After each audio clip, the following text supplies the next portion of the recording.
Assalamualaikum warahmatullahi wabarakatuh. Pada kesempatan kali ini, saya akan memaparkan analisis isu kesehatan di bidang AKK yang ada di Indonesia dengan memakai sumber jurnal yang berjudul Perlindungan Hukum Terhadap Keselamatan Kerja bagi Tenaga Kesehatan Akibat Pandemi COVID-19.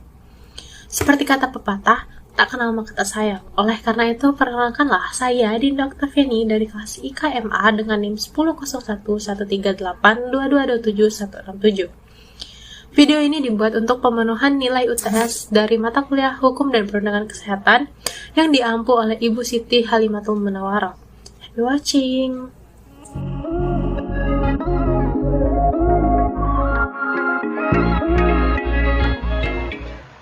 Sebelum kita lanjut ke permasalahan perlindungan nakes dalam masa pandemi COVID-19, ada baiknya kita mengulas balik apa sih COVID-19 itu.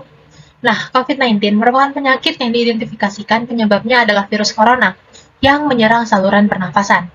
Penyakit ini pertama kali terdeteksi kemunculannya di Wuhan, Tiongkok. Alasan pemberian nama SARS-CoV-2 sebab virus corona mempunyai hubungan erat secara genetik dengan virus penyebab SARS dan MERS. Diketahui DNA asal virus SARS-CoV-2 mempunyai kemiripan dengan DNA di kelelawar. Diyakini pula bahwa virus ini timbul berasal dari pasar basah atau wet market di Wuhan, di mana dijual banyak binatang eksotis Asia dari aneka macam jenis. Bahkan, untuk menjaga kesegarannya, ada yang dipotong pribadi di pasar agar dibeli pada keadaan segar. Pasar ini juga diklaim sebagai tempat berkembang biaknya virus akibat dekatnya interaksi antara binatang dengan manusia. Kemudian akan kita bahas mengenai kasus keselamatan kerja bagi tenaga kesehatan akibat pandemi COVID-19. Pandemi COVID-19 yang hingga saat ini masih kita alami tidak hanya memberi dampak bagi seluruh umat manusia, tetapi tenaga kesehatan sebagai garda terdepan harus bersiap dengan segala resiko yang mungkin terjadi saat menjalankan tugasnya. Sebagai garda terdepan, yang setiap hari merawat pasien COVID-19 dengan resiko sangat tinggi terhadap penularan virus tersebut, perlindungan hukum bagi para tenaga kesehatan masih sering terabaikan. Seolah-olah masyarakat apatis dan beropini bahwa itu sudah menjadi tugas dan tanggung jawab sebagai tenaga medis.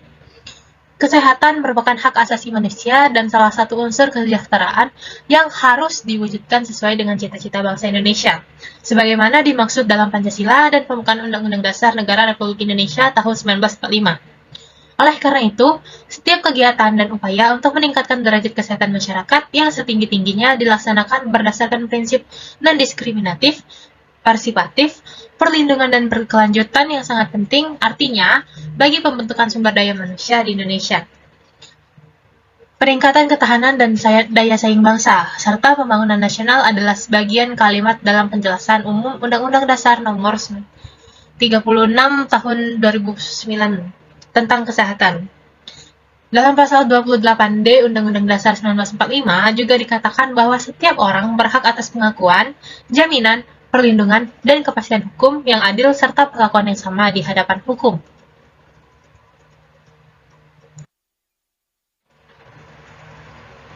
Berkaitan dengan profesi tenaga kesehatan dalam penanganan COVID-19, berarti hukum memberikan perlindungan terhadap hak-hak tenaga kesehatan akibat pandemi COVID-19.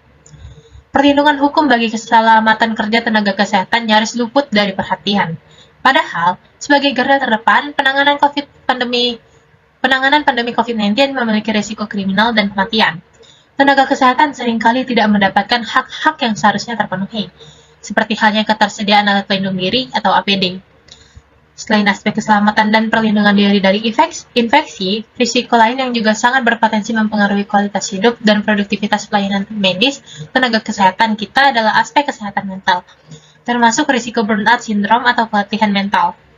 Tenaga kesehatan berpotensi terpapar dengan tingkat stres yang sangat tinggi, namun belum ada aturan atau kebijakan yang dapat melindungi mereka dari segi kesehatan mental. Kemudian keterkaitan kasus dengan undang-undang di bidang AKK. Perlindungan hukum adalah perlindungan akan harkat dan martabat, serta pengakuan terhadap hak-hak asasi manusia yang dimiliki oleh subjek hukum berdasarkan ketentuan hukum dari kesewenangan atau sebagai kumpulan peraturan atau kaidah yang akan dapat melindungi suatu hal dari hal lainnya. Berkaitan dengan profesi tenaga kesehatan dalam penanganan COVID-19, berarti hukum memberikan perlindungan terhadap hak-hak tenaga kesehatan akibat pandemi COVID-19. Sebagai profesi yang menjadi garda terdepan penanganan COVID-19, tenaga kesehatan seringkali tidak mendapatkan hak-hak yang seharusnya terpenuhi. Hak-hak tenaga kesehatan tersebut diatur dalam Undang-Undang Republik Indonesia Nomor 36 Tahun 2014 tentang tenaga kesehatan dalam Undang-Undang Republik Indonesia Nomor 36 Tahun 2014 tentang tenaga kesehatan pasal 57. Menurut hal ini, maka profesi tenaga kesehatan sangat perlu mendapatkan perlindungan hukum dalam menjalankan tugasnya, serta berhak atas keselamatan dan kesehatan kerja dalam memberikan pelayanan kesehatan sesuai dengan dengan ketentuan peraturan perundang-undangan. Saat pandemi COVID-19, tenaga kesehatan sebagai garda terdepan dalam menghadapi virus ini, tenaga kesehatan banyak yang harus mengorbankan nyawanya untuk menanggulangi penyebaran COVID-19 sampai terpapar virus. Tidak sedikit juga dari mereka yang meninggal dalam penugas ini. Para tenaga kesehatan seharusnya hak-hak mereka. Pemerintah memiliki kewajiban untuk memenuhi atau menerapkan hak-hak para tenaga kesehatan. Pemerintah juga berkewajiban dalam menyediakan fasilitas kesehatan di bidang kesehatan. Hal ini diatur dan tertuang dalam Pasal 6 Peraturan Pemerintah Nomor 47 Tahun 2016 tentang Fasilitas Pelayanan Kesehatan. Beberapa faktor yang menyebabkan para tenaga kesehatan tidak mendapatkan haknya seperti karena pemerintah yang tidak memenuhi kewajibannya. Baik dalam mendukung ketersediaan fasilitas atau peralatan termasuk transportasi kesehatan di lapangan, menjamin terpenuhnya hak-hak masyarakat dan tenaga kesehatan medis, serta pengambilan kebijakan yang memperhatikan nilai-nilai hak asasi manusia dan demokrasi. Nah, untuk solusinya, tenaga kesehatan berperan penting dalam penanganan kasus COVID-19. Namun, profesi perawatan kesehatan mendapat sedikit perhatian meskipun faktanya memiliki risiko penularan dan kematian yang tinggi karena berhadapan langsung dengan pasien COVID-19. Tenaga kesehatan seringkali tidak mendapatkan hak-hak yang seharusnya terpenuhi. Contohnya ketersediaan alat pelindung diri, adapun alat pelindung diri itu terdiri dari masker N95 atau ekuivalen, baju khusus, sepatu bot, pelindung mata, sarung tangan, bedah, karet steril, dan sekali pakai, penutup kepala, serta apron. Harusnya pemerintah menyediakan APD sesuai dengan jumlah tenaga medis yang tersedia agar meminimalisir terjadinya penularan antara pasien dengan tenaga medis. Selain APD, kesehatan mental tenaga medis juga penting. Bekerja terus-menerus selama berjam-jam tentunya sangat melatihkan dan membuat stres.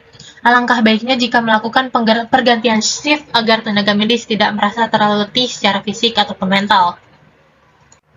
Nah, kesimpulan yang dapat kita ambil adalah berdasarkan pembahasan yang telah dipaparkan, maka dapat disimpulkan bahwa perlindungan hukum terhadap keselamatan kerja tenaga kesehatan akibat pandemi COVID-19 belum dapat dilaksanakan dengan baik sebagaimana yang diamanatkan dalam peraturan perundang-undangan.